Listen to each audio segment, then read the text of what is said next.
macroeconomics at the University of Maastricht.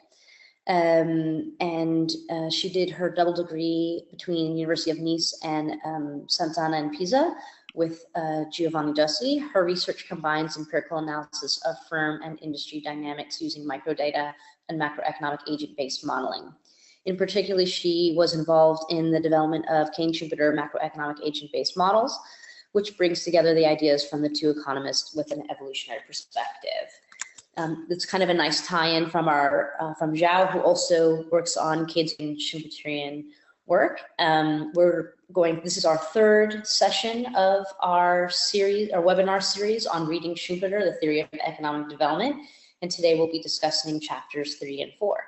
So I'll hand off the floor to Tania to begin our discussion of these chapters.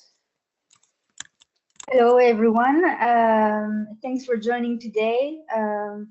I don't know how many of you attended the previous sessions, but I think today can also be thought as an independent session for the matter. And for those who attended the previous sessions, we'll see that this chapter on credit and capital and then entrepreneurial profit develops further on issues already discussed in the first two chapters, of course. And in particular, in the second chapter already, we mentioned the different types of innovation, the role of credit, etc. But here, it's really about defining better the credit and why it goes to the entrepreneur, and focusing really on the entrepreneur, how to define it, what's his role, and how can we expect that the entrepreneur actually makes a profit. So yeah, it was also funny for me the first time actually to read directly in the words of Schumpeter. And as we were discussing with Mary, sometimes you have, even when you use the words of Schumpeter, you have misconceptions on what he actually said.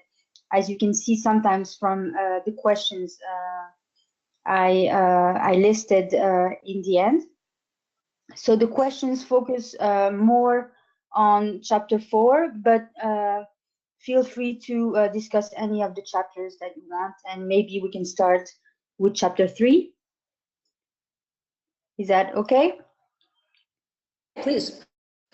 If you want to do like a summary of the two chapters, and then we can launch off from there. Yes.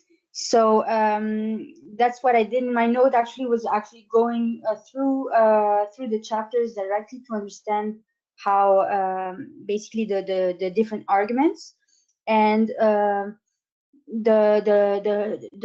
first, so the chapter 3 on credit and capital starts with the nature and function of credit, and linking credit to the circle of flow. So it's always discussing the circle of flow as it normally runs with no innovation, let's say, versus what happens when there is an innovation or there is an entrepreneur coming in and disturbing this circle of flow.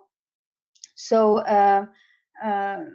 basically, the first discussion is about the source of credit, the role of banks in creating the credit, and why we have to distinguish between different types of credit. So initially, you can think that you can have credit for consumption, or credit for just advancing production costs in the way we also think about it for firms or for consumers today. And actually, we know that consumption credit and consumption for transaction issues is quite important in total credit today. But really, it doesn't matter at all, according to Schumpeter. This is not a credit that we care about because it has no impact on the circular flow. And only the credit that goes to the entrepreneur is the one that really creates new money and that requires the banks to create money that is important. The other element is about the role of collateral, and also we think this is an important element to ensure credit, and that this would be, for example, essential for the entrepreneur to have initial wealth in order to get the basically the trust of the banks in order to get the loan. But again here, and we will go back to it when we define the entrepreneur, it's not the initial wealth that matters. It can be any type of person with no initial wealth. It only matters that this entrepreneur has this new idea, and then just because the bank expects to have a return from the idea of the entrepreneur, it will lend the credit, and the entrepreneur, because it will make a profit, as we will see in chapter 4, will take the credit, make a profit, and repay, be able to repay the credit. What is also interesting is the conception of risk associated to this credit. So at some point, Schumpeter mentions that the risk is not borne by the entrepreneur, as we could think usually when you have entrepreneurial, I mean, the reason why not so many people are entrepreneurs, we can think, is because you need to be quite risk-seeking. So not so many people are adventurous enough to take the risk to become an entrepreneur. But this is really not the view here presented by Schumpeter, because according to Schumpeter, the only person, I mean, or the only entity, let's say, that takes on the risk is the bank and not the entrepreneur. So maybe we can go back to this, but the reason is that the entrepreneur only cares about his activity. He doesn't care to lose wealth if he has invested some of the wealth, or even status by losing the ability to be an entrepreneur. This is not important to him, and the only real risk, which is the financial risk, is on the side of the bank. What else? So then we move to, after this introduction of chapter 3, we move to the first statement that to be proven. So as you saw already in the first chapters, I assume Schumpeter, even though he's not going through analytical proofs, really wants to be very rigorous in his way of proving a statement, either by using counterfactuals that he shows cannot be true, or by explaining in a rigorous way his point. And the first statement that he wants to prove is that no other than the entrepreneur needs credit. So even though other forms of credit exist, only the entrepreneur needs it, and only the entrepreneurial type of credit is required. It's required to serve, as he said, industrial development. So, of course, if there's no entrepreneurial activity, there's no growth in the model. I don't know if you talked about the model, but in the view of Schumpeter, because only by allocating credit and creating the new firm or the new activity of the entrepreneur, you create new wealth. And this is basically the source of growth in the view of Schumpeter. And then he goes on to describe why the other types are not really requiring credit to operate. So basically the circle flow can work well without consumption or production credit. Then let's see. So I'm looking at my notes. Yes, and then the role of credit is indeed to be able to transfer some money from the bank to the entrepreneur, so that the entrepreneur can buy goods that, because their purpose is to create new combinations of activity, will become capital. So what is important is that also already there, by discussing the impact of this activity of the entrepreneur or of the credit on the circle of flow, we see the disruptive impact of innovation on the economy, or on the industry. Here it's very difficult to disentangle the two because we only discuss one industry and we don't really know if there's the whole economy or just this industry. And the entrepreneur, by creating his activity, creates new room by diverting purchasing power away from the other activities. So this disruption of the normal circular flow and how the other incumbents are affected are a first encounter with what we can usually call creative destruction. Then what I think is very interesting also from our modern perspective is then the discussion about the supply of credit. So of course, the banks, it's proven now in the chapter that their only role is to supply credit to the entrepreneur because he's the only one who really needs credit. And this credit will serve the purpose of creating growth in the model or in the economy because the entrepreneur will be successful. We'll see in the second chapter that it's a bit a strange concept that the entrepreneur always makes a profit if certain conditions are met. But then we can think, and actually Schumpeter asks, well, is there a limit to the supply of credit if the limit is not, of course, the ideas of the entrepreneurs? And here I was actually quite surprised to read that Schumpeter is quite conservative in his perspective of macroprudential policy. So macroprudential policy are the rules and regulations that banks need to observe in order to protect their own assets, so in order to protect themselves from bankruptcy. And then you can also have more systemic risk aspects of macroprudential policy that can serve the role of limiting the possibility of not only bank failure, but the diffusion of a banking crisis within the market. And here, basically, Schumpeter says that banks can only give credit in such a way that the resulting inflation is really temporary and moreover remains moderate. So it's not, of course, a Basel rule as we see it today, but it's a rule that says that you need to maintain some reserves, you need to be sure that your solvency is not at risk, and that limits the supply of credit by banks.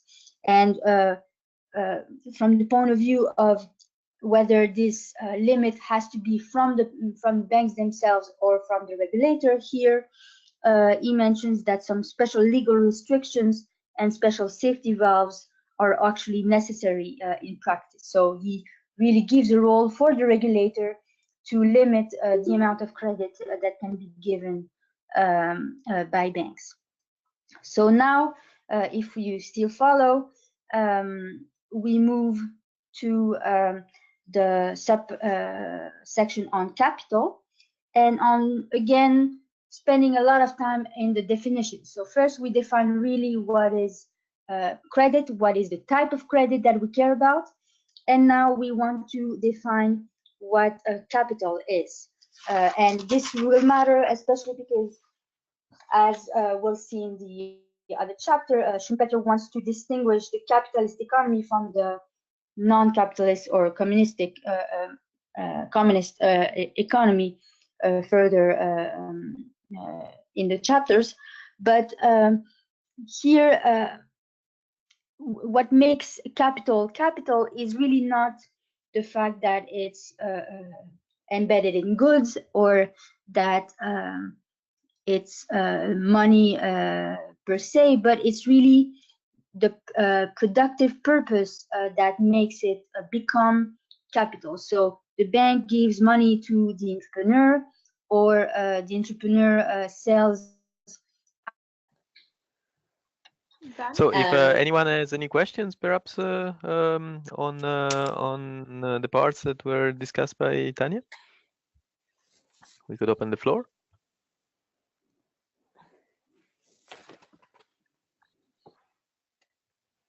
Can you hear me? I will Yes. throw this out there. I was very confused Okay, so about. yeah, not really sure how Oh, no, my no, go ahead. microphone is.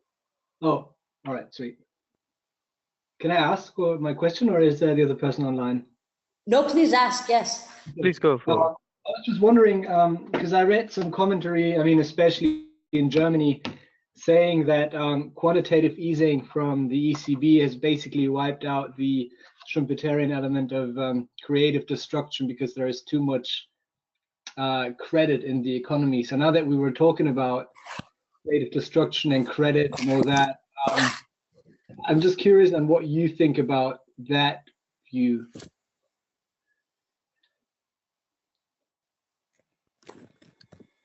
Can I just ask?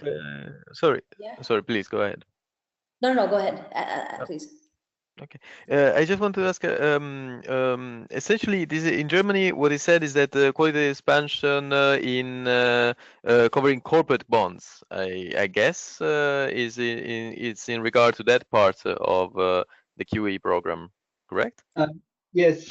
So they criticized that, but also they were saying because interest rates were so low, then unprofitable businesses were not wiped out, basically. So that's also one argument that they had. So I think maybe to kickstart the discussion, I see that somewhat as you couldn't be more wrong or more off arguing like that from a Schumpeterian perspective, because I believe that, or at least I had the impression from reading Schumpeter, maybe you will correct me on that, that he wouldn't really mind too much in that regard. I don't know, that's just my perception, but I'll be very keen to hear your opinions on that.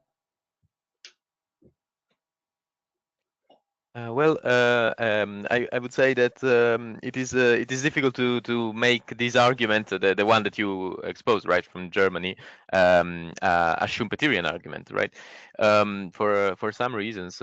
First of all, well, in the book and here in this abstract description, we already see that the expansion of credit, in fact, is linked with innovation, and the expansion of credit to the corporate sector is in fact in order to support innovative activities which are going to generate structural change. But aside from that, this is a purely abstract argument, and going instead to the analysis of the present, actually there is no huge bubble of credit, especially for corporate credit in Europe. Nowadays, and in fact one of the big concerns was to try to enhance credit creation for commercial and industrial purposes, and therefore it is a bit strange to describe, for me at least, to describe the situation as a deluge of credit in the corporate sector. It doesn't seem to be that way, but now people seem to be happier with the current situation. There's been a revival, of course, and this has improved things somewhat. But to describe the situation as a cornucopia of credit for the corporate sector and a lot of investment and a great expansion in Europe seems to be a little bit out of touch. And thinking about our discussion that we had 2 weeks ago, whether or not Schumpeter is neglecting the role of demand a little bit, would that maybe be some indication that even though you do have really expansionary monetary policy, but there is a lack of demand, so that this might create a problem in terms of economic development? Well, perhaps if Tania is back, and Tania has been able to was able to listen to the question, perhaps she would like to take over from here. Yes, sorry, I didn't hear what you were discussing. Patrick, so should I? Yes, would you mind repeating your question? Well, the first question that I briefly that I asked was that in Germany there was some commentary that because of the ECB and their QE program, there is so much credit and so much debt in the economy, and interest rates are so low, so that unprofitable businesses are still in place, whereas from a Schumpeterian perspective, they should have been wiped out already. So that was the first question, and then the second one was linked to what we were discussing last week. If in Schumpeterian theory, if the role of demand is of aggregate demand in a Keynesian sense, if that is a bit underestimated or overlooked.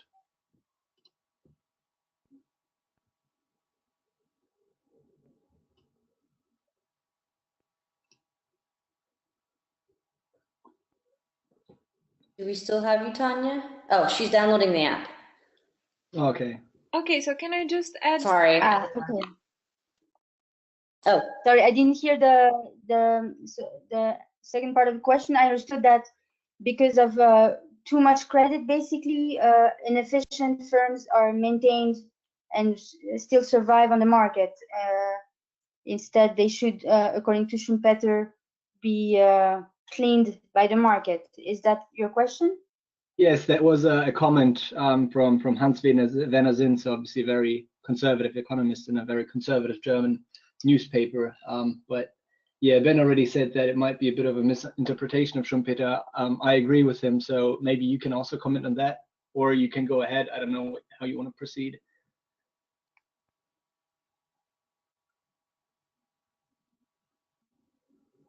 So just to understand, so how misinterpretation according to Ben? No, please, Tania, just share your views, and then perhaps we can discuss.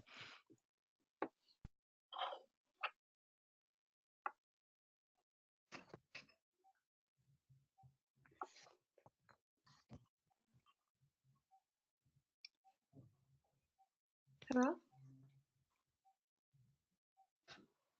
Hello. Yes, we can hear you, Tanya. Sorry, because it shows that it's not connected. Okay, let's continue. I suggest, because otherwise we're losing a bit of time.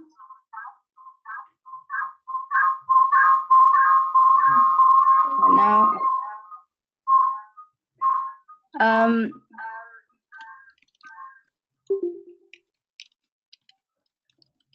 hello. Yes. yes, we can hear you now.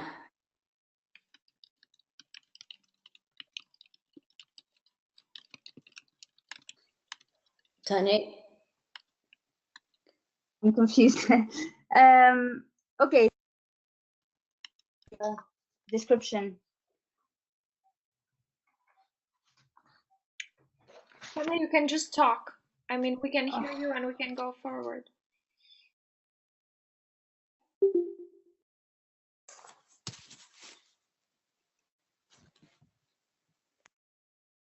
Hello?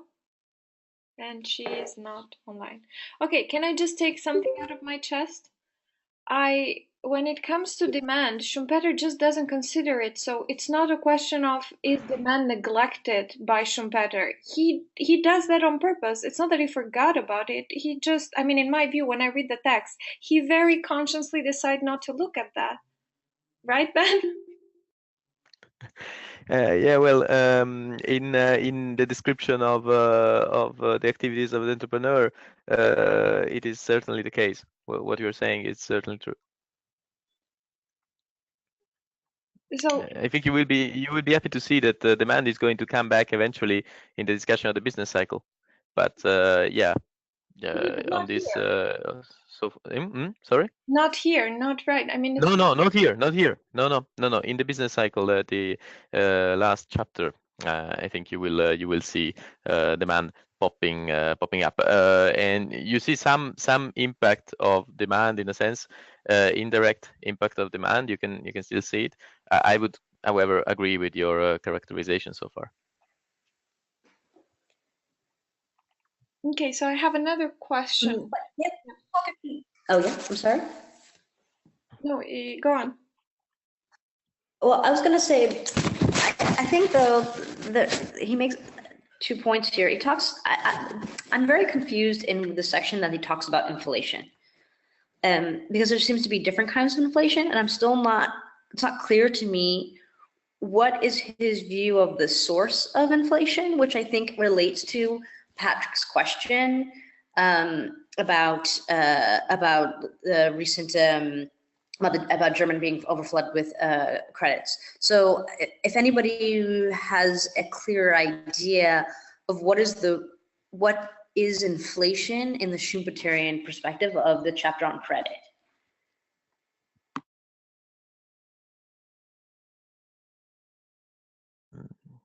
Yes, we are. It's an open question, so if anyone wants to go ahead and try to bring his own mind to bear, that is very welcome.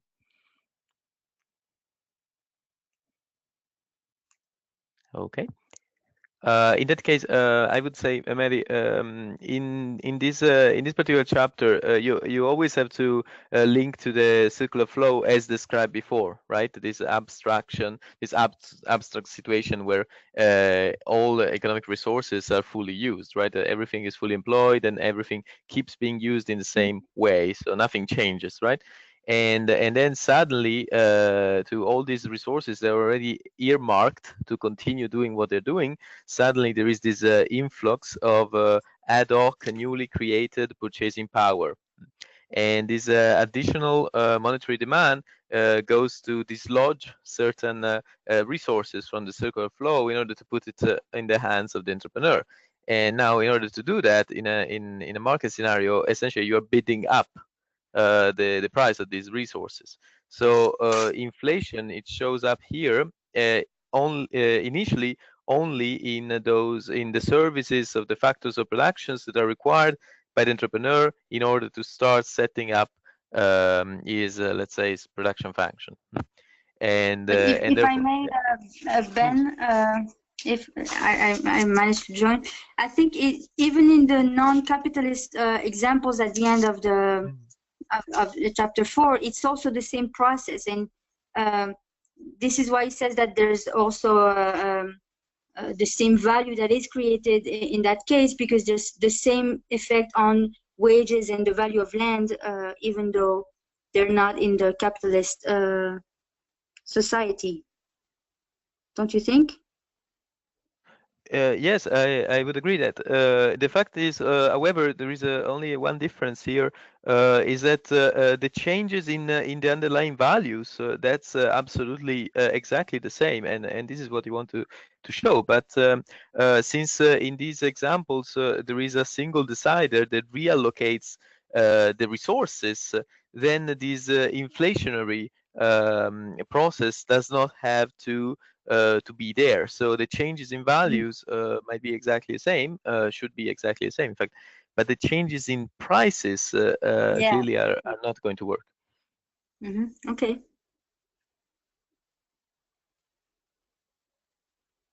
Another question, or? Maybe Mary, is there something else that you want to say about this issue? On inflation, no. I mean, it's still. I think it's still quite, because there are different types of inflation that he goes through. So here's like about temporary inflation, temporary inflation, and then he does mention permanent inflation or permanent rises in price levels. And I'm not still not clear on in what cases that happens. I mean, in the case of temporary inflation, is that when entrepreneurs, they are buying different sources of production to ultimately create their new outputs, or yeah. But I mean, to me, in all this discussion, it's not clear that there could be any permanent effects, because the whole point that is discussed is that you start from a sort of equilibrium, which is the circle of flow. Then you have a disruption of this equilibrium with the entrepreneur. But then by the market mechanism, by the entry of other imitators, all the gains from the entrepreneur vanish after a transitory period, and you go back to the initial setup.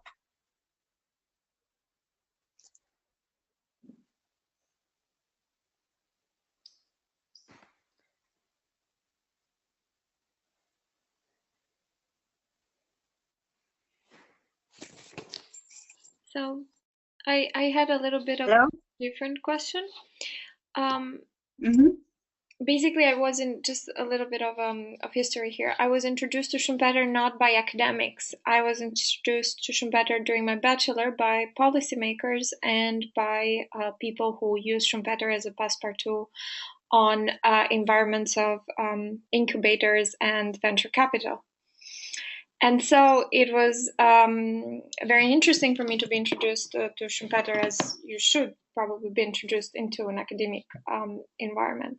And as such, when I read this, the third chapter on money and credit, I was thinking, and when I read also your notes about the impact of credit, or I was wondering, and I was trying to link it with the emergence and the history of venture capital and private equity. Mm-hmm. And I couldn't go through all of it because it's a lot. But on the other hand, there is an argument that to a certain extent we can stretch Schumpeter's. You use a beautiful expression that macroprudential and conservative notions for the need or the existence of venture capital to not put banks into Yes. a fallout position. So I think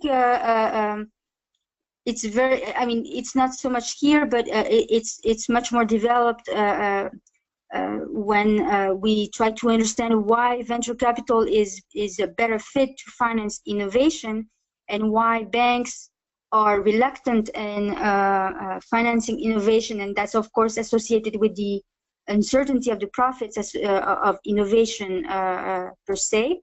But here, of course, Schumpeter doesn't make a difference between venture capital versus banks. It's banks that fund the entrepreneur and that take on this risk. But what the later literature has discussed is that banks do not want to take on this risk, especially because these entrepreneur, in particular, this type of innovation in the Mark I, with the entrepreneur having no history and no credentials, no collateral, banks do not like that, right? So if you look at firms that want to get credit, young and small firms are those who have the highest financial constraints. And if you add to the young and small being innovative, it's all the don'ts together, basically. So of course, here he assumes that, I mean, he doesn't discuss the fact that this uncertainty of success could be a problem for the bankers. Mm-hmm. But in practice, that's why banks have been very reluctant in funding startups, so small, young, and innovative firms, and that venture capitalists who are not only funding but also providing expertise. I mean, maybe you know more than me about the role of venture capitalists, but they don't only provide funds, they also operate as experts. They monitor the projects, they advise, and they follow the project closely, basically to get a bit of this tacit knowledge about the startup and making sure that everything is running smoothly. They also get equity, so yes. Mm-hmm. Yes, indeed, yeah.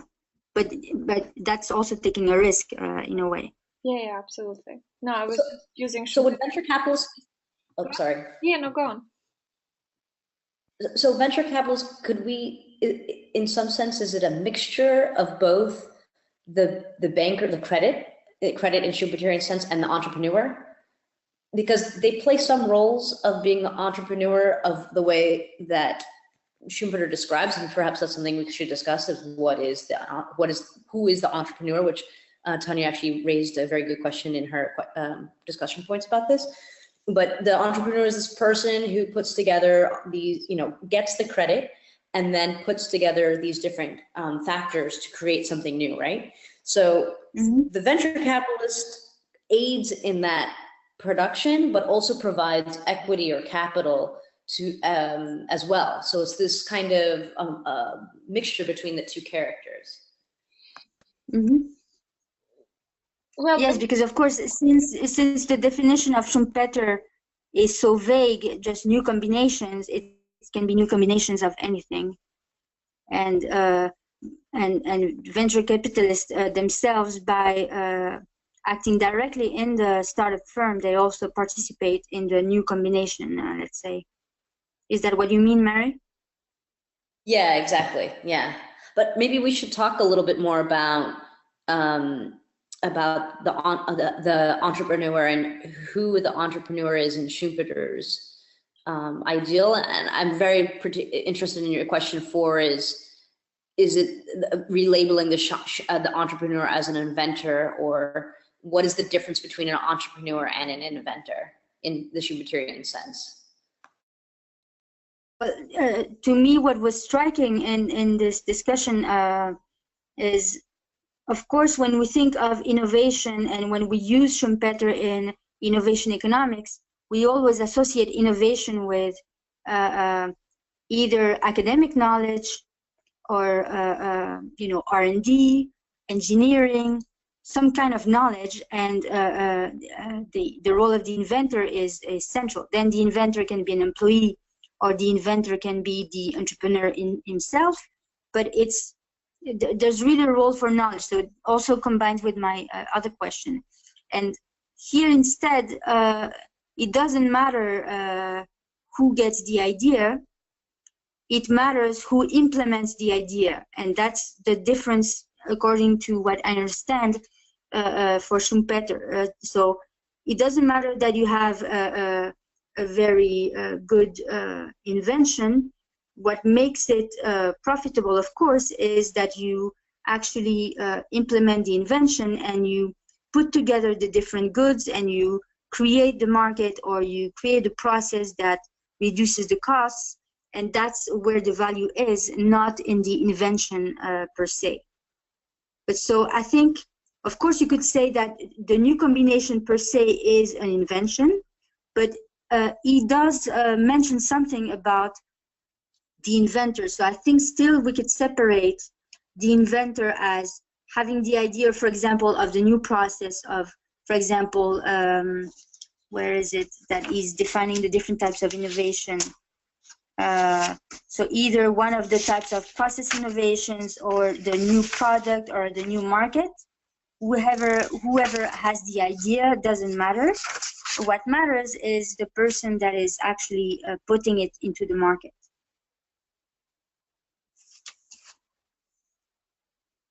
So Tania, And so this, so go ahead, sorry. Go on. Well, because there's also a thin line between then the businessman and the entrepreneur, the person who's just doing the day in work, which he makes a big difference in, especially in chapter 2, that or chapter 1, I think, there's a class of the owners of the means of production, if you will, the business owners, and then entrepreneurs. And so it's not that it doesn't seem so different, because, and he's always talking about how, an entrepreneur is like it's not a continuous thing. Like, so once you create and apply the new thing, then you're the entrepreneur. But then when you continue to do that product over time, you just go back to the role of the businessman. So it's these different moments of time that when you're an entrepreneur or not, and then, but it's still very blurry to me in the sense that, because you don't have this difference between an inventor and an entrepreneur, he's still just kind of a businessman at the end of the day, right? Well, I think it's the whole view. I mean, by reading really Schumpeter, we realize that his precision about terms, and all this time that he spends in defining terms. What is credit? What is capital? What is the entrepreneur? It's not a person. It's not a good. It's really the function. And so as soon as the function changes, the definition also, or the characterization also changes. But of course, a person can be an entrepreneur one day and become a businessman once it's business as usual.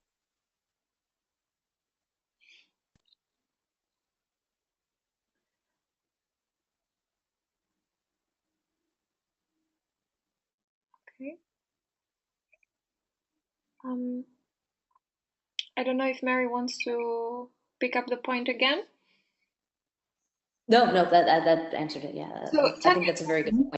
Yeah. Function and his I think that's an excellent point.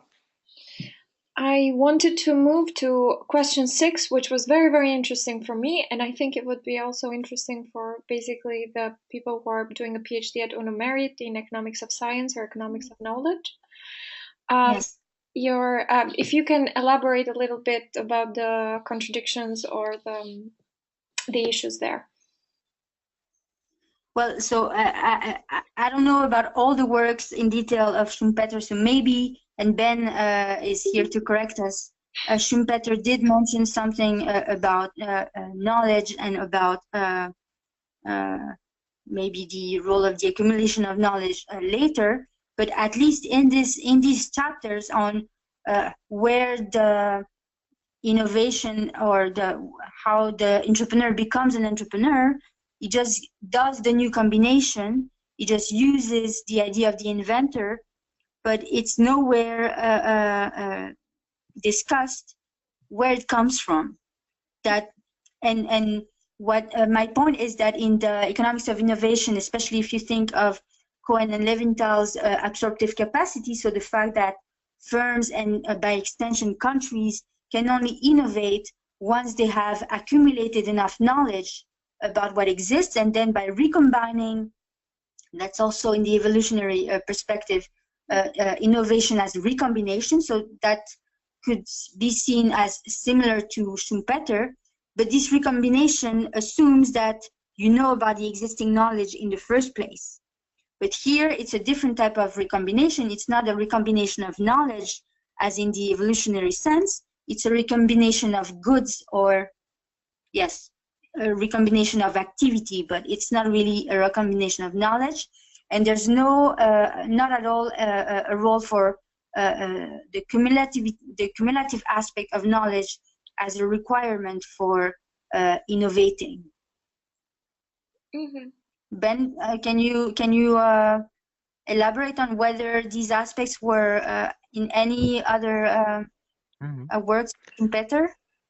Yes, I think you're absolutely right in what you're saying, that Schumpeter is using a completely different conceptualization of knowledge, and it is really difficult to let's say find a mediation between the current position of innovation studies on the role of knowledge and accumulation thereof, and the Schumpeterian concept of knowledge. So, for example, in the circular flow, we have said that it is essentially defined as a state where knowledge never changes, right?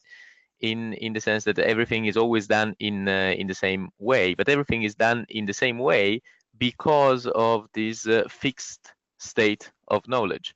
So what the entrepreneur, it is absolutely true, as you said, that the entrepreneur, what it does is activity, right? Is bringing in these new combinations of existing economic elements, although perhaps the evaluation of the relative value of these economic elements will change thanks to this activity. But actually, the change in knowledge is implied in the sense that through his activities, it signals that there were some economic opportunities related to the particular combination of these goods and services that were not exploited, and therefore, through the activities, knowledge is generated.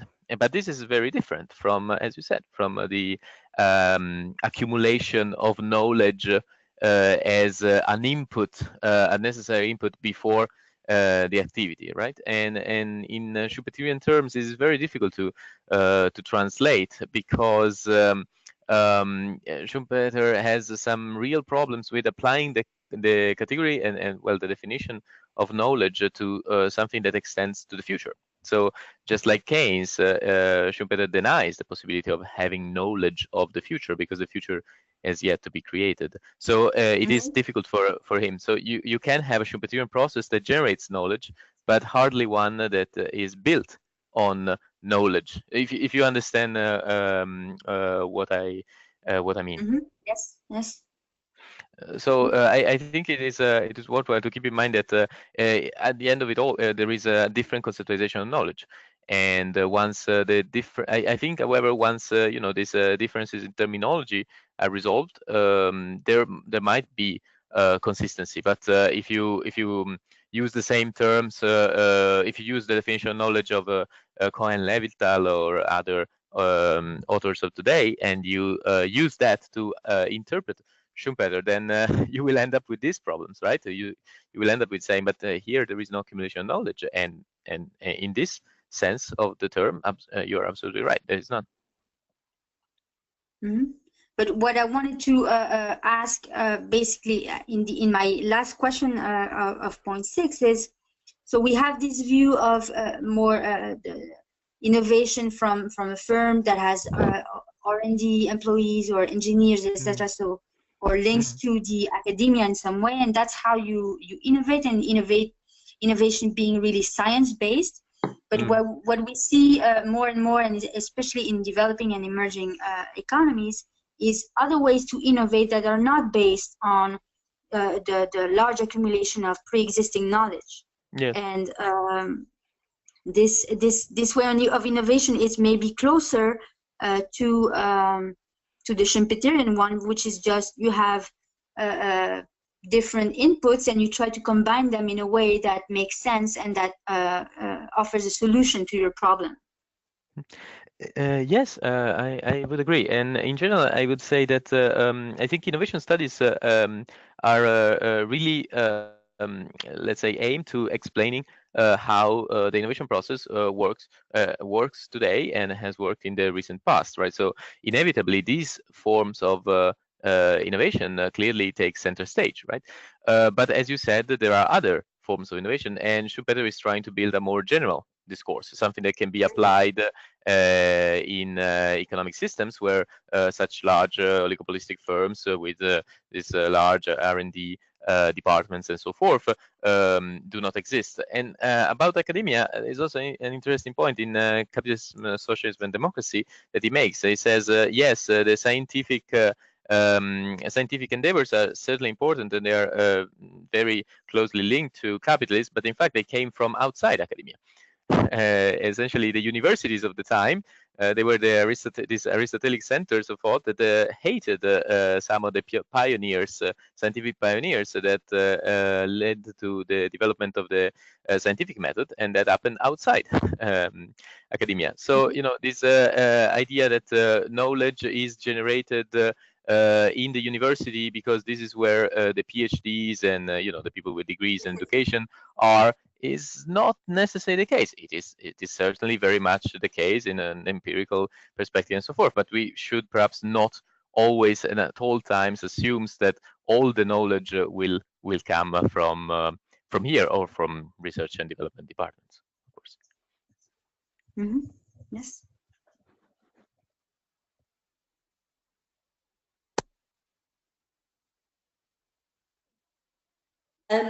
Could we actually, I hate to switch back to this, but I'm not quite content with the discussion about credit, and I'm really interested to talk a little bit more about your first point about the role of individual behavior in creating credit fluctuations, because how I see it is that I'm not sure how entrepreneurs and or banks. So it's clear that banks cause some volatility in the capital markets, and perhaps you want to talk a little bit more how that relationship between banks and entrepreneurs and how they might create volatility in the capital markets. Well, I think this, in a way, relates to chapter 4 about entrepreneurial profit to me, because in chapter 4, he discusses the conditions for entrepreneurial profit to emerge. And basically, it's always a case of entrepreneurial success.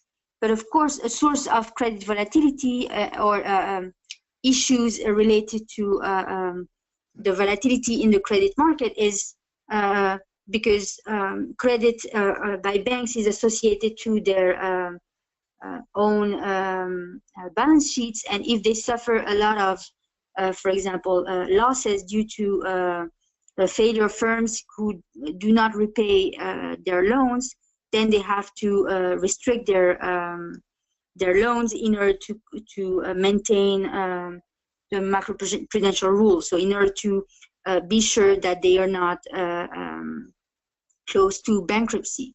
But this failure of the entrepreneur is not really discussed in chapter 4. So these conditions that can ensure or not entrepreneurial profit are not really linked to a failure of the innovation in sense that we think about it. For example, you create a new good and you're wrong about the potential of this new good to find demand. So this again goes back to the initial point brought up in the session about the lack of role of demand, because demand is not only something that gives more value to a new good, it can also be that demand is not matched to the proposal of the entrepreneur. But here, since it's not discussed as a possibility, it doesn't also open the possibility of failure of the entrepreneur because he anticipated, or he didn't really understand the market, or because he didn't anticipate, for example, that it would be more costly to produce than expected or something like that. And these different types of failure that of course are important on the credit market are not even discussed. But still, there is, according to Schumpeter, credit fluctuations.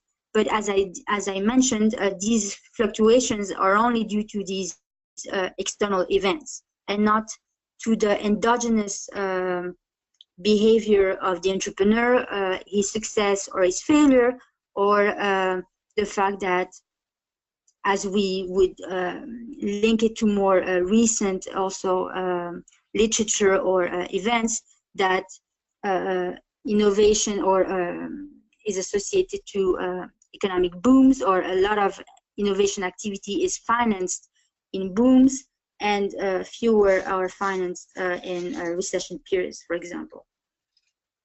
So, sorry. Yes? I was just going to ask two questions on that. Because when we talk about demand in general, we always, or at least 80% of the time, think about some Keynesian form of aggregate demand. So does Schumpeter, maybe not in this book, but in any other of his work, actually consider the role of firms creating demand? Because if we think about some of the innovations, let's say, I don't know, Apple's iPhone or something, it wasn't that people were striving for that product and then they brought it to the market, but they brought it to the market and then through marketing, they created demand for that. And this is what happens pretty much day in, day out in the actual market. So I was wondering if Schumpeter had anything to say about that. And then my second question would be how he views some sort of wastefulness of capital, because I had the feeling sometimes that he viewed it rather positively, in a sense that, you know, if the market is at equilibrium, every firm is super efficient, they can't really invest in new or in finding new modes of production. And this is also one of the advantages that he sees in monopolies, that they actually do have the capital to waste technically, from which then new innovations evolve.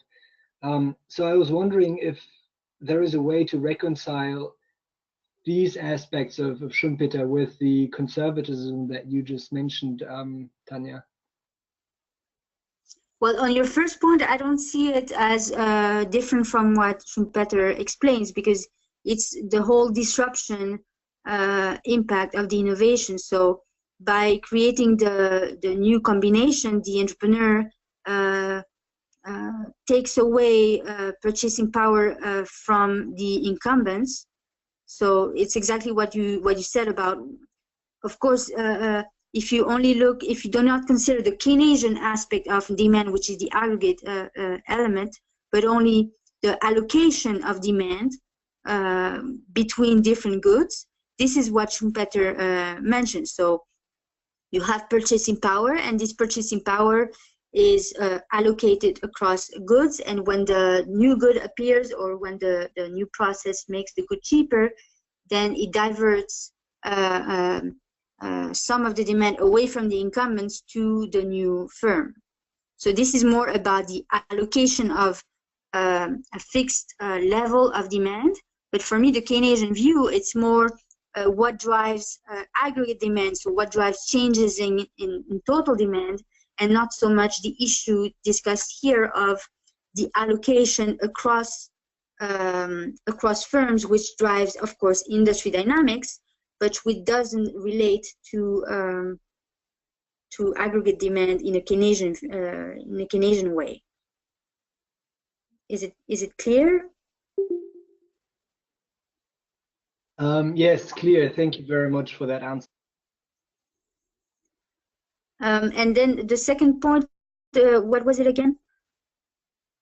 That was just that I had a sense of Schumpeter, that he was propagating some wastefulness of capital as actually a good thing for innovation. Because also you mentioned that a lot of the firms that basically rise during some booms and busts. I mean, you know, the biggest firms from also from the .com bubble are still with us, those that survived at least. And yeah, also when he talks about monopolies, he uses the argument that it's, you know, good to have some capital that you don't have to worry about having, you know, the most efficient way to produce something, but that you can waste something on finding, you know, new ways of production. So I was wondering if there is a conflict of that Schumpeterian profligacy on the one hand, and on the other, that conservatism that you mentioned in the beginning.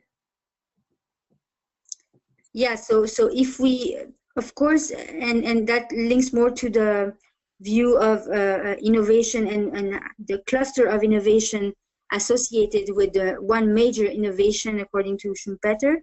Of course, you have a cluster of innovation, and out of all these, some may fail, and only the best ones or the luckiest ones may survive to this day. And if we remember, a lot of firms that were created in the beginning of the 2000s around the bubble, indeed, a lot of them didn't make it. But here, since we are not discussing so much about failure as we mentioned before, I don't see how. I mean, in more recent innovation economics, it's part of the process that the probability of success is less than 1.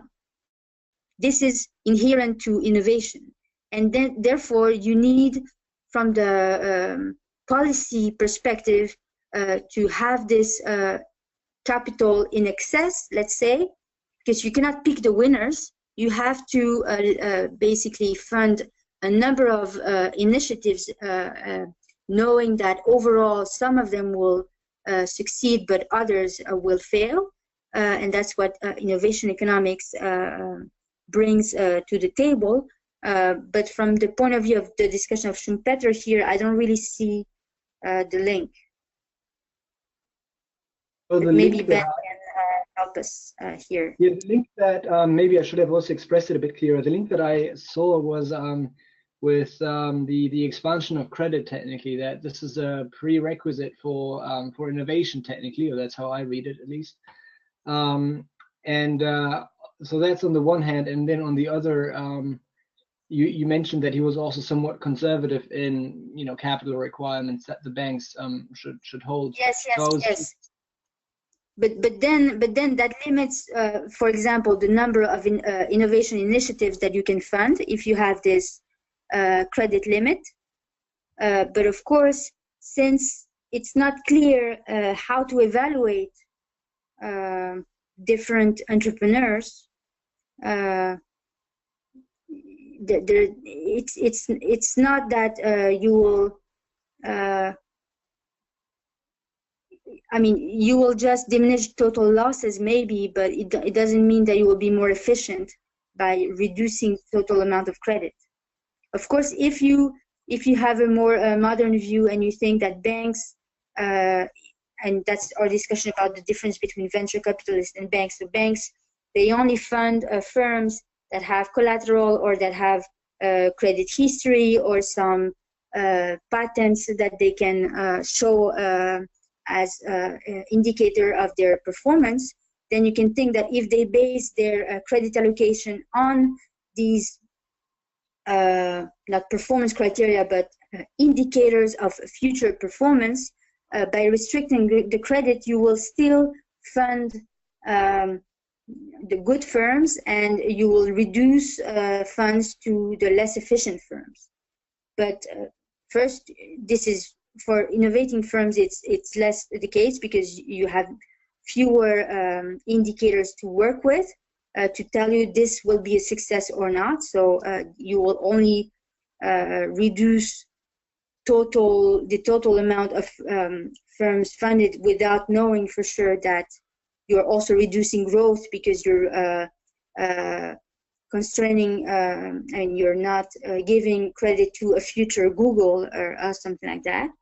But in the case of Schumpeter here, also we're not discussing at all credit allocation. So it's also a missing point here, because as you mentioned, there's maybe an incoherence that there should be limits to credit, but there's no indication on then if there are too many entrepreneurs, who gets credit and who doesn't. The only indication we can see is that by making distinctions between the types of credit, the entrepreneurial credit should come as a priority. And then if you have enough credit based on the regulations, you can maybe fund consumption or other types of credit, although for Schumpeter they're useless. But for sure, in the priority, you should fund entrepreneurs first before giving out other types of credit. So that's the only way I can think of thinking about an allocation rule. If credit is limited and you have too much demand for credit, how does the supply of credit adjust to this constrained demand? Perfect. Thank you very much.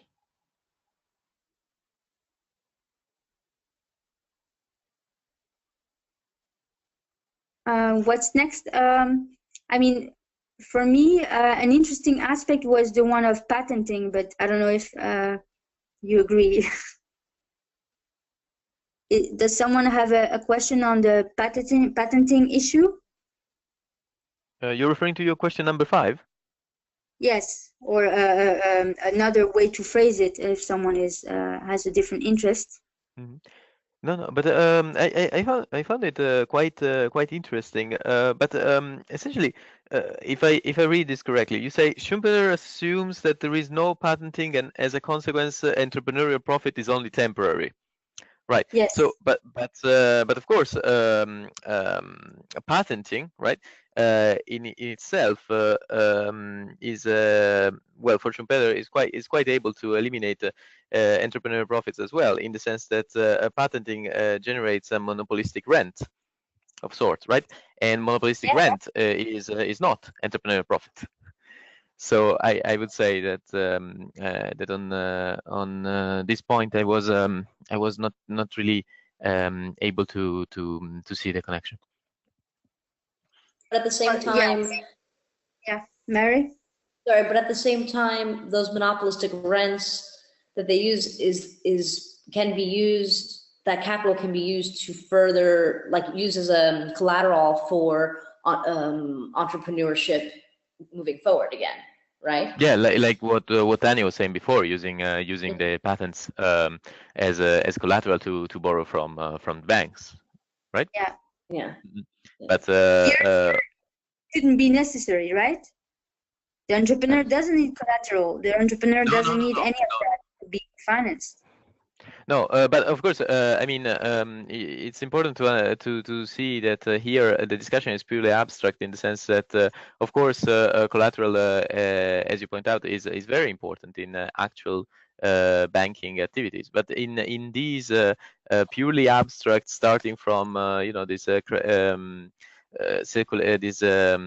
circulation where nothing changes, right, where everything is all the same and so forth, in fact the banks do not exist. So what you were discussing before on the location of credit, they are very, very important empirical questions, but the theoretical structure of Schumpeter as presented so far cannot absolutely accommodate that, because in the circular flows, for example, there are essentially no banks aside from intertemporal consumption smoothing. There is no lending to any business. The business is performed on retained earnings that are simply allocated to buy back again the factors required. So I think a lot of structure need to be built on this before these very, very difficult and important questions can be properly answered by Schumpeter. Here, clearly, Schumpeter cannot support anything that complicated, I'm afraid.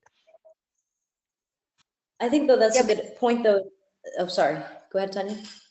Yeah, no, I mean, my point was also about, again, as mentioned before, sometimes the misuse of Schumpeterian ideas to put forward modern perspectives. So, for example, the fact that you use patenting as a way to incentivize innovation, and then you link that back to Schumpeter.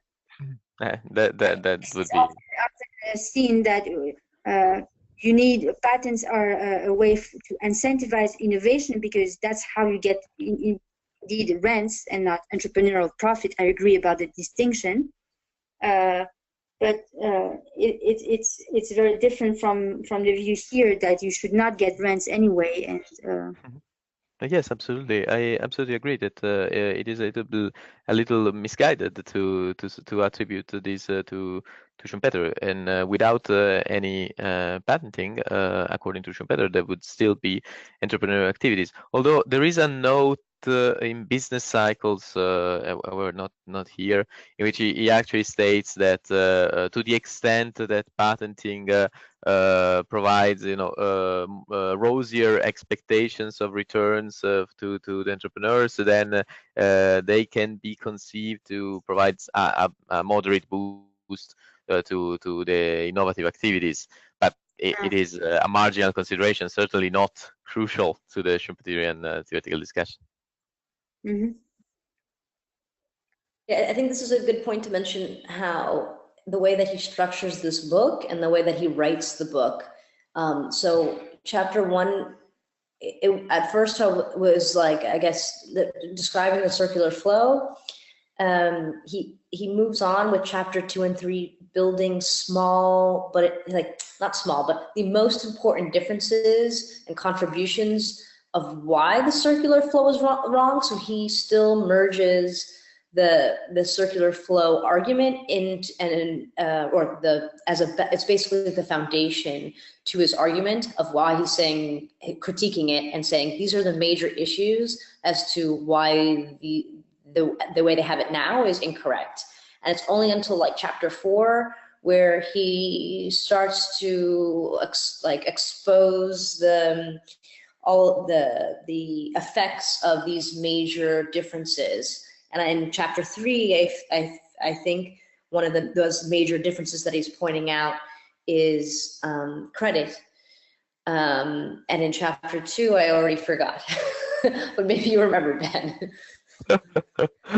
Well, there was the general process, of course, of innovation, how innovation works, and that was quite original at the time. So, but I would agree that it's starting to drop in some bombs. I mean, something that we have not discussed is the fact that he defined he has a purely monetary theory of capital.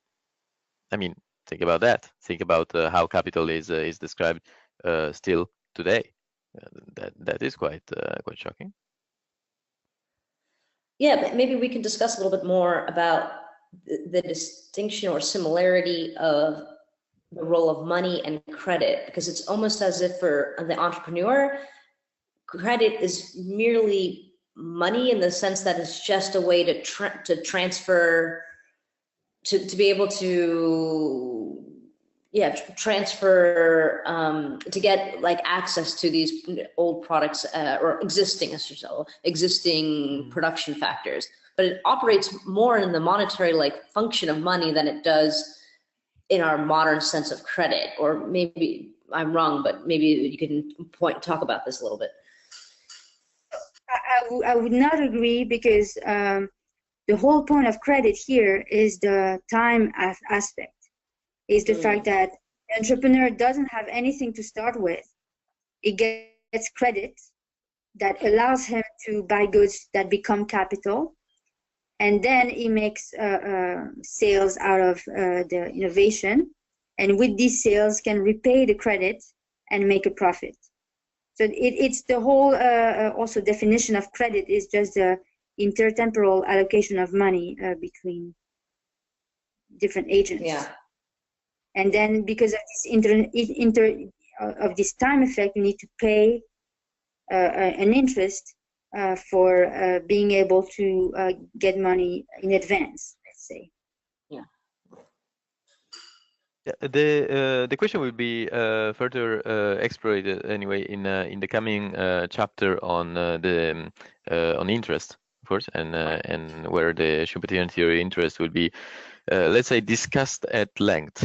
is a rather lengthy chapter, but I would say that not here, and here I have a little to add to what Tania has said, but in other contributions, Schumpeter explains what is called the credit theory of money, right, which is usually given to Schumpeter as the originator of this approach to money, which forms also the basis of the so-called money view, right, for today. So Perry Madlin, Poser, and so forth, that they espouse a credit theory of money, which I think is consistent with generally the post-Keynesian consensus that they see money as a specific type of credit. So, and in general, credit is the general phenomenon, and money is the specific phenomenon.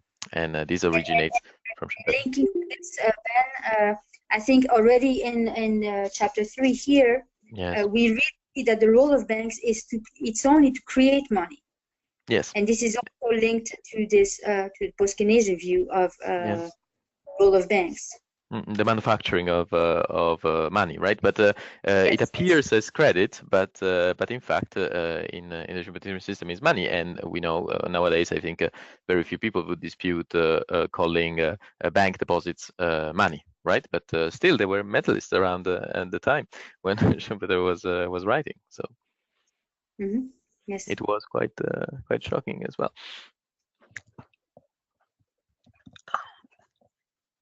But I have a question here for Tania, if you don't mind. Yes. So coming from, in a sense, your tradition, how do you see this conceptualization of capital? I mean, are you favorable to it? Are you averse? Do you see some problems? Did you have the opportunity to reflect a little bit about it, and what might mean for the work that you and your group especially have done in modeling the economy? So I think it's more in the innovation aspect that there could be shocks than for the capital. Of course, capital in the evolutionary perspective embodies knowledge, and when you invest, so when you buy a machine, let's say, so you buy capital. Capital is not only money that becomes goods, but it's usually embedded in, for example, a machine. And this machine is associated with a certain level of technology, and this technology gives you a certain level of productivity. So this is important in the process of diffusion of knowledge, because diffusion of knowledge can be operated only by investment per se, and not only through innovation or imitation, but also investment has a role. So the buying capital or building up capital at the firm level creates knowledge within the firm and changes the productivity of the firm. So to me, the difference is linked to the fact that in this representation of capital, it's not linked to technology at all. Whereas in the evolutionary perspective, capital is associated with a certain level of or certain type of technology, a certain production process, certain types of routines maybe associated with it, and a number of workers to be used in complement, because of course it's not a production function, but just a complementary use of machines and workers with matched skills. And so it's really, the difference would be that capital in our perspective is associated with a certain level of technology and embodied knowledge that then is associated to a level of productivity when the firm uses this capital. And here, even though Schumpeter discusses process innovation as well, it's more through the new combination than the capital aspect. I don't know if it's clear, because when he discusses, for example, the change in the, what was the example of the innovation?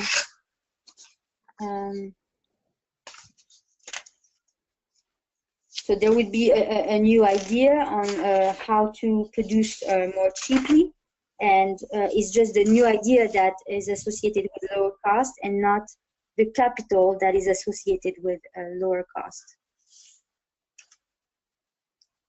I found very interesting how you present the issue. I think it is it really clarifies the main differences here. Well, first of all, of course, the fact that as you said, you use the term capital in reference to machinery, right, and to production goods in general, which is of course something that Schumpeter refused.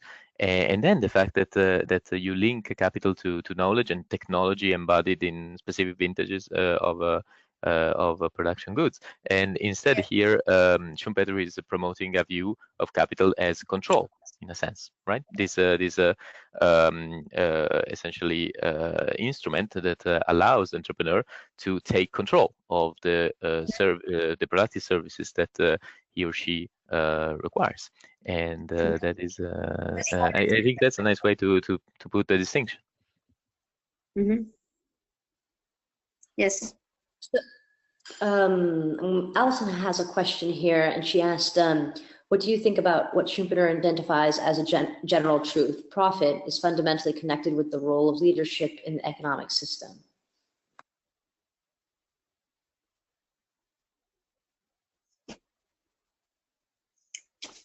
Ben, if you may start, I don't feel so. Of course.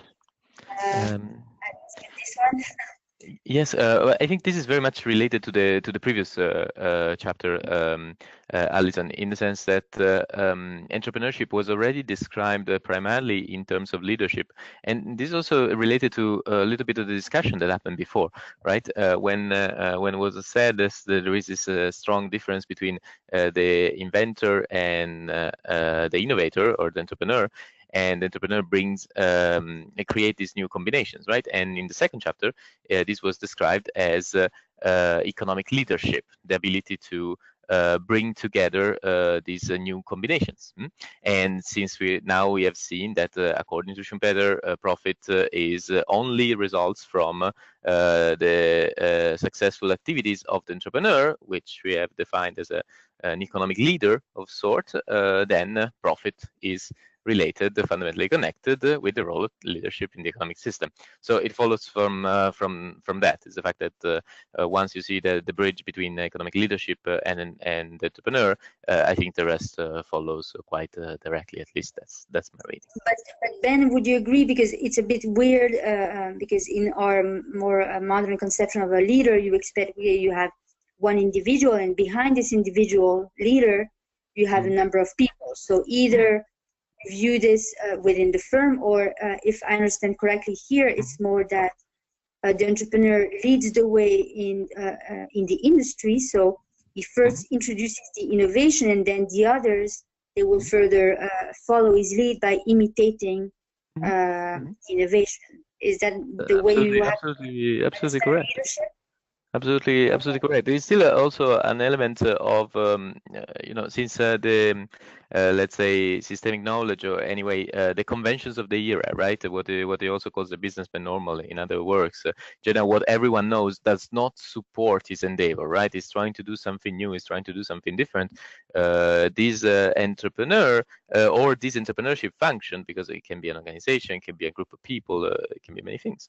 Let's say they're a group, but they're trying to do something different, and therefore, to that extent, there is an aspect of leadership in trying to mobilize these resources. Although this leadership can take many forms. Imagine the startupper of today trying to convince the venture capitalist to give him the money or to give her the money. It is indeed a matter of conviction, and in that sense, it could be part of the leadership. But you're absolutely correct. At a systemic level, the leadership is in fact convincing the others to follow through, to being the second wave, and to perhaps even outcompete him. So it's a strange kind of leadership. But what I was trying to say is that once you see the Schumpeterian connection between entrepreneurship and leadership, then the connection between leadership and profit follows through automatically.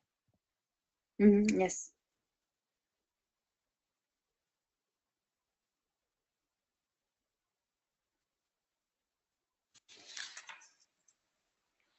So perhaps we can follow along a little bit philosophically in some sense.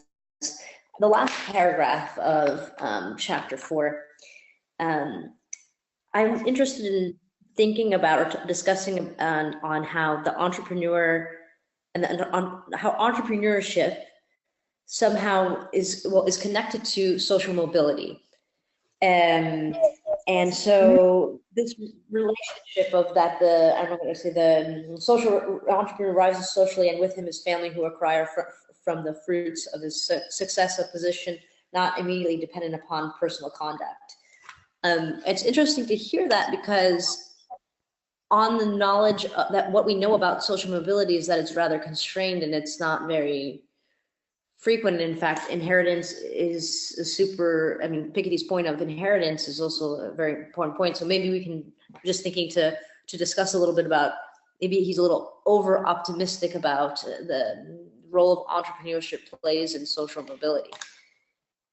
So I was indeed very interested in this aspect, and because of course it's something that we don't know about his thinking. And so I think, to me, it's the reason why he can make such a statement is, again, because there's no prerequisite for becoming an entrepreneur besides doing this new combination. You don't need collateral, you don't need wealth, you don't need knowledge, you don't need knowledge about cultural norms or how to behave socially. So all the aspects that explain why there is indeed, as Bourdieu mentions, a social reproduction, so the fact that it's difficult to climb the ladder in social terms, is associated with the need for wealth, knowledge, education, or knowledge of social norms to advance in society. But if to become an entrepreneur, you don't need any of that, and if by becoming an entrepreneur you can become rich by getting this additional profit, then of course you can climb the ladder in this way. But that's relying on the initial assumption that you don't need anything external to become an entrepreneur. And the second aspect, which I thought was interesting, is how you could see it as a metaphor of creative destruction in social terms. So by innovating, by becoming an entrepreneur, you also destroy the existing social elite, as he discusses. So not only you destroy the existing industries, but you also impact the social organization. Yes. Don't you think that, sorry, Ben. No, please go ahead. Don't you think that arguing like that has an inherent danger of, for instance, when we talk about the third world developing countries, the means of production are, in my opinion, they're the main problem that they're facing. And if we adopt the notion that, oh, you should just be entrepreneurial and then you all get rich, and this is sometimes the criticism that poor countries get. It's just said, oh, you're not productive enough and you're not competitive enough and you're not innovative enough. So don't you think that adopting that Schumpeterian perspective in this regard also might lead to a danger of, technically not acknowledging the facts, or not acknowledging the necessary steps of industrialization that any country has to go through in its development? Well, first, it's neglecting 50 years or more of sociology literature, right? That has shown that you need all these elements to climb the ladder. And what he refers to is just a sort of American dream that just by wanting it enough and by being creative enough, you can make it. But it doesn't mean that it is true. I mean, again, I think we have to follow Ben and see this as a really abstract view of the society and not a mirror of. I mean, I don't know if indeed Schumpeter thought that there was such turnover in the elite thanks to entrepreneurship, but I don't see it in any economy, even in the US. I think the US idealizes this statement more than anything. I mean, I think they. Yes. I mean, this ideal is like is become like embedded within American, but in the culture itself. That, you know, Elon Musk and Bill Gates and Steve Jobs, well, who technically probably wasn't an entrepreneur. Well, no, he's an entrepreneur, but not an inventor. Let's put it that way. They all are memorialized, and people are always kind of believing in that spirit that if I have a good idea, I will also become rich one day. Yeah, but if I may add something, first of all, Tania, thank you so much for mentioning Bourdieu. If I may add something, Schumpeter, even in chapter 2, mentioned the fact that the entrepreneur he raises up the cult of the entrepreneur, which is something that we are constantly being smashed in the face thanks to the news and thanks to Silicon Valley in the past 30 years. But on the other hand, in chapter 2 specifically, he mentions that the first generation of entrepreneur shares the quality of the maverick, the whatever amazing human being, while the second generation actually shares the characteristic of a capitalist successful family. So this social mobility happens in the second generation when they are just normalized into the same capitalist structure, and they share the benefit, and they just reproduce the same culture. They don't disrupt it. Like the first generation disrupted, but the second one, thanks to inherited wealth, reproduces it. But they're no longer entrepreneurs. Yeah, they're no longer entrepreneurs. Absolutely, no. Yeah. I think you put it beautifully, Beziana, and I think this is something that is described a lot better in his in Schumpeter's sociological writings, in which indeed these qualifications that were rightly so brought up by Tania are present, right? So this idea that you only need to be creative in order to succeed, and there you go, you can shoot up. All these things are not present in his sociological writing, especially those on class. And what you said is exactly what is described, right? So in the sense that although and in innovation, let's say, the possibility of privately conducted innovative activities can lead to changes in the economic situation, and in fact they must be one of the main drivers of changes in economic situation. And if you think about otherwise, how can the economic situation be really changed for a person without any innovative activities, but only with the accumulation of the existing, right? So a linear process, then clearly if the linear elements are dominant, there is going to be no change. But what you said is absolutely correct, that then there is this sort of cooptation of the successful entrepreneurs, especially the descendants of the successful entrepreneurs, who find themselves to be capitalists, right? And therefore, while the entrepreneurs entrepreneurship can potentially shake up the system a little bit, then it is in the moment he is successful or she is successful is the moment that the entrepreneur and the descendants of the entrepreneur become part of the capitalistic class, and therefore.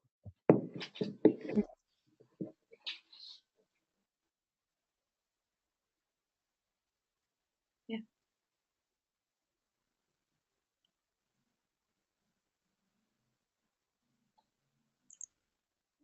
Okay, other points or questions? I don't know, I didn't check how you concluded the session last time. No, I just wanted to add something. I mean, I know we're running a little bit out of time in here, but I found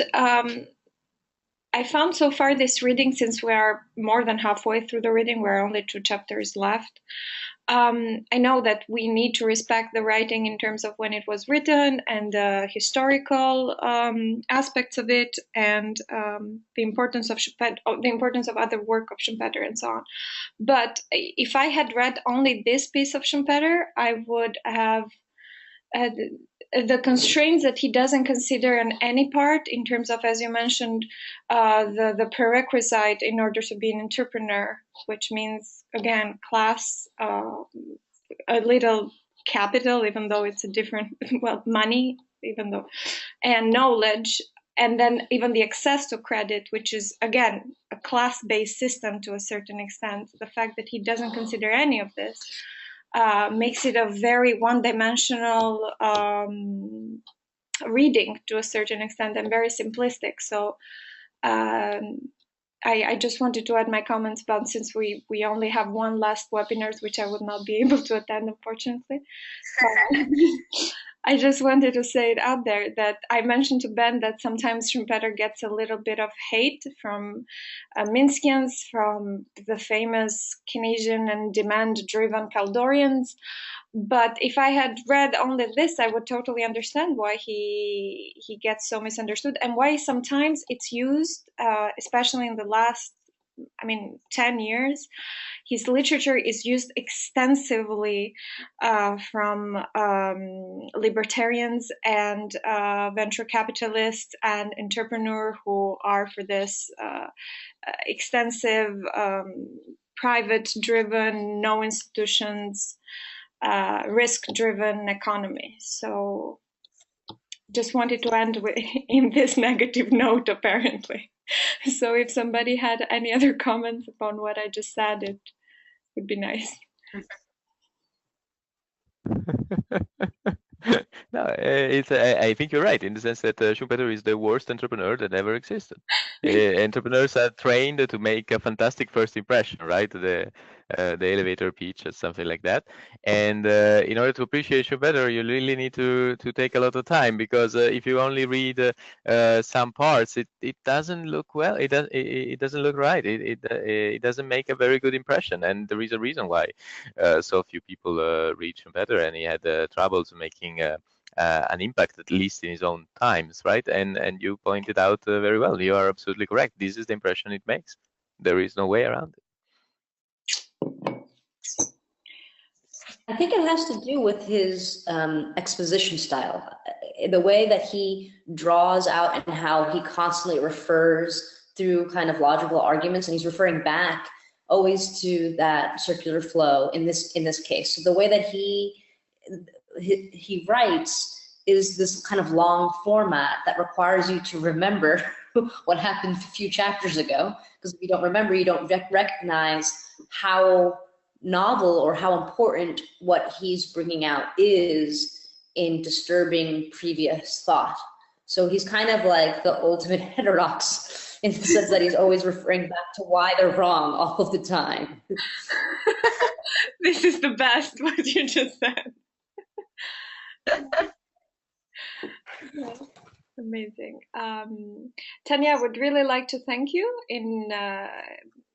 this whole discussion has been, I can fairly say, the most holistic out of every other webinar we had. You had not only a great interpretation of Schumpeter, but also the critical way in which you discuss it, and your holistic approach by mentioning sociology and other branches without monopolizing the discussion was very constructive. So on name of as a coordinator of the Innovation Working Group, I would really like to thank you again for your time, your commitment, and this discussion has been brilliant. So thank you.